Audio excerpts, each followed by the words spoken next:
नमस्कार। भरा नहीं जो भावों से, बहती जिसमें रसधार नहीं, हृदय नहीं वह पत्थर है, जिसमें स्वदेश का प्यार नहीं। आज की वीडियो की शुरुआत मैं राष्ट्रकवि मैथिली शरण गुप्त की इन्हीं पंक्तियों के साथ करती हूँ, जो कि स्वदेश प्रेम को दर्शाती है कि जहाँ भी हम रहते हैं, उस जगह की कीमत, उस जगह की जो वैल्यू है वो बहुत बढ़ जाती है, क्योंकि माता और मातृभूमि स्वर्ग से भी बढ़कर है। तो जो मेरा आज का टॉपिक है वो रामायण से रिलेटेड ही है। तो ये श्लोक है, जननी जन्मभूमिश्च स्वर्गादपि गरीयसी। ये एक अंतिम भाग है, लेकिन इसका पूरा जो है, अपि स्वर्णमयी लंका ना मे लक्ष्मण रोचते, जननी जन्मभूमिश्च स्वर्गादपि गरीयसी। तो आइए समझते हैं इसका हिंदी अनुवाद, जो कि बहुत अच्छा है। रामचंद्र जी ने लक्ष्मण जी को बहुत अच्छे से समझाया है। रामायण की राम की पूरी जीवन यात्रा को रामायण में महर्षि वाल्मीकि ने पिरोया है, और बहुत ही अच्छा आदि काव्य, महाकाव्य इसे रामायण को माना जाता है, जिसे हर किसी को सीखना चाहिए। इसमें राम की जीवन यात्रा का, उसको कहें कि हम इसको एक सरोवर है, इसमें सभी को डुबकी लगानी चाहिए और उनके जो जीवन आदर्श हैं उनको फॉलो करना चाहिए, अनुसरण करना चाहिए। बहुत ही अच्छा ग्रंथ है। और वाल्मीकि रामायण संस्कृत में है, लेकिन जो तुलसीकृत रामायण है वो अवधी भाषा में लिखी है, वो सभी के पहुंच में है। उसको अच्छे से सब कुछ पढ़ सकते हैं, सब कोई पढ़ सकता है और समझ सकता है। लेकिन वाल्मीकि रामायण टफ है, क्योंकि संस्कृत का उच्चारण सभी के वश का नहीं होता है। तो कोई नहीं, उसका हम तुलसीकृत रामायण को पढ़कर रामचंद्र जी के बारे में हम काफी अच्छे से सीख सकते हैं, पढ़ सकते हैं और फॉलो कर सकते हैं। तो आइए समझते हैं कि इस श्लोक का हिंदी अनुवाद कैसे है। ये जो श्लोक है, जो लंका विजय के बाद लक्ष्मण जी राम जी से लंका में ही रुकने का अनुग्रह करते हैं कि इतनी मुश्किल से हमने ये लंका को जीता है, और ये हम अभी और थोड़ी टाइम रुक कर हम इसका आनंद लेते हैं कि ये सोने की लंका है, यहाँ का वैभव भी देखना चाहिए।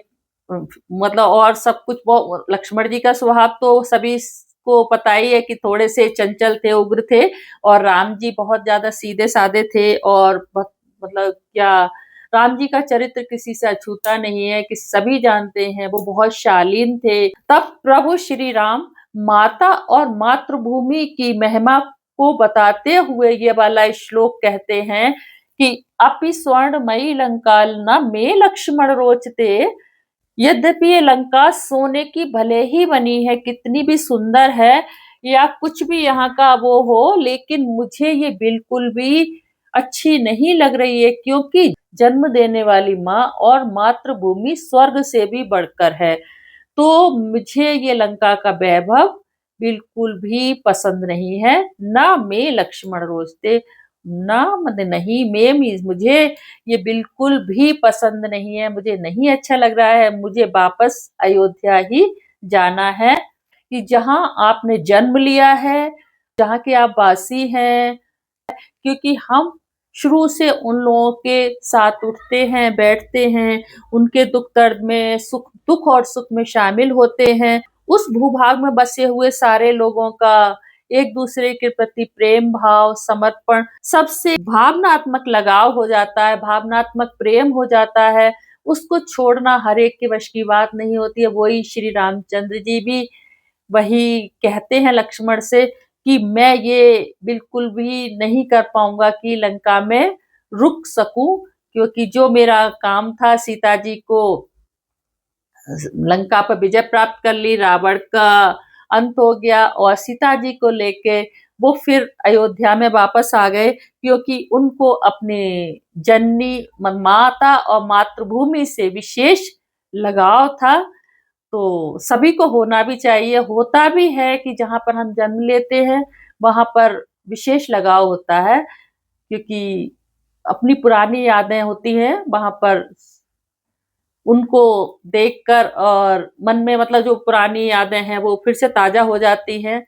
जो मैथिली शरण जी की जो पोएट्री है उसमें उन्होंने देश प्रेम को ही अति अनिवार्य माना है। देश प्रेम से मतलब किसी भौगोलिक सीमा या एक टुकड़े से ही प्यार करना नहीं होता है। देश में बसे सभी लोगों के संबंध से है। सभी को ये सोचना चाहिए कि हम जिस भी जगह रहते हैं, जहाँ पर हमने जन्म लिया है, जहाँ के हम वासी हैं, उस जगह को कभी छोड़ना नहीं चाहिए, क्योंकि अपनी यादों अपना जो आगे का जीवन जो है वो हमें स्मृतियों के सहारे ही सही हम अपना जीवन को आगे अच्छे से जी पाएँगे। लोगों के साथ मिलना-जुलना, उठना-बैठना जितना हो सके पुरानी यादों को अपनी जीवन में लेते रहें।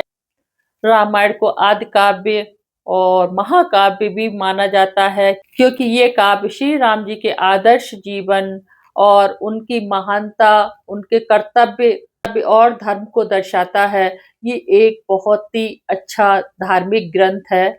रामचरितमानस राम के चरित्र का एक सरोवर है, जिसमें सभी को गोता लगाना चाहिए और सभी मैं तो ये कहूँगी सभी को उसको पढ़ना चाहिए और उसमें देखना चाहिए कि रामचंद्र जी के आदर्श और कर्तव्य और जो उनकी जीवन शैली थी वो कैसी थी, क्योंकि यह दिव्य ग्रंथ युगों युगों तक जीवन की हर परिस्थिति में मार्गदर्शन कराने वाला है। उल्टा नाम जपा भगवाना, वाल्मीक भय ब्रह्म समाना।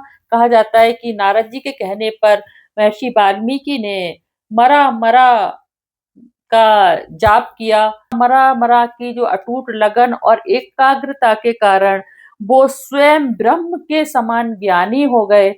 उन्होंने दिव्य ग्रंथ की रचना कर दी। राम राम से उन्होंने पूरी रामायण ही रच डाली। राम की जीवन यात्रा, राम का चरित्र पूरा उन्होंने अपनी रामायण में उतार दिया।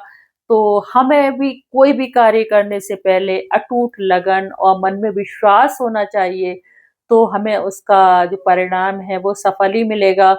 तो मैं इसी आशा के साथ, इसी उम्मीद के साथ अपना आज का जो वीडियो है वो यहीं पे समाप्त करती हूँ। जय श्री राम।